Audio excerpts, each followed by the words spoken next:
particular study by Yang and colleagues unfortunately tells us that the cardiovascular health of the United States population is very poor.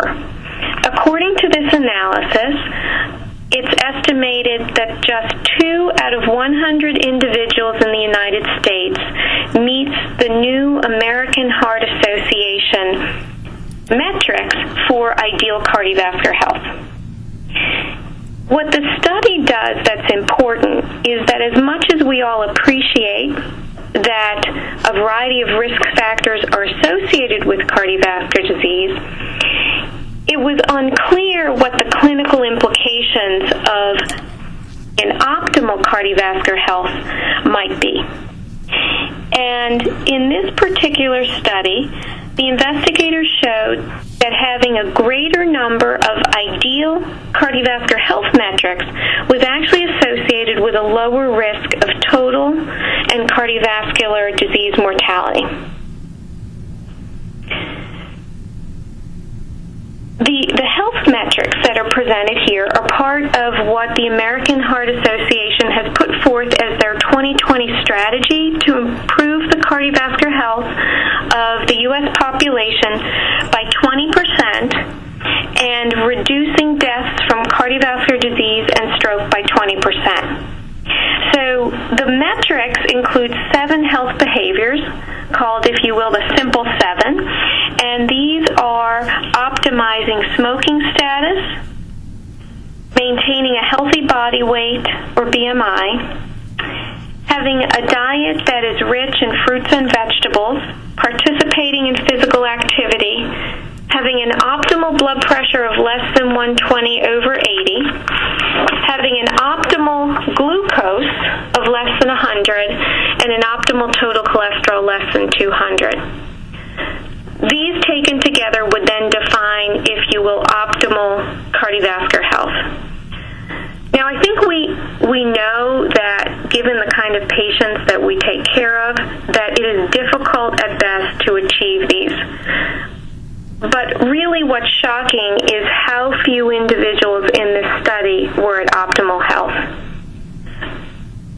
So in this particular sample of over 40,000 U.S. adults from the NHANES studies from 1988 to 1994, 1999 to 2004, and 2005 to 2010, again, they found that very few participants met all of the 7 metrics. The good news, though, is that there were significant reductions in the prevalence of smokers over the time frame they looked at, but unfortunately this study showed that there were no improvements in the prevalence of individuals with ideal blood pressure or total cholesterol, and unfortunately no change in the prevalence of individuals who were engaged in ideal levels of physical activity. Now, if we look at something such as fasting blood glucose, just 60% of individuals in 2005 to 2010 had a fasting glucose less than 100, compared with, in fact, that nearly 2/3 of individuals had an ideal blood cholesterol in 1988 to 94. So we're losing ground on the glucose levels.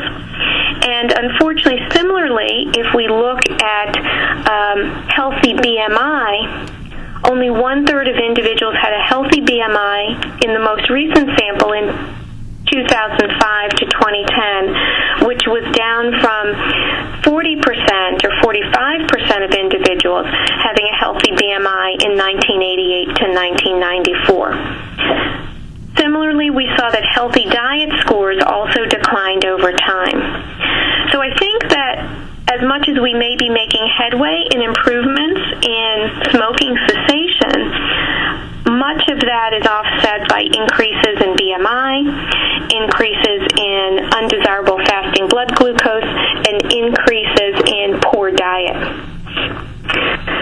Now, if we look at this from the standpoint of outcomes, during the follow-up of almost 15 years, the study found that individuals who had 6 or more risk factors or health behaviors that were considered ideal had a 51% lower risk of all-cause mortality a 76% lower risk of cardiovascular mortality and a 70% lower risk of ischemic heart disease mortality.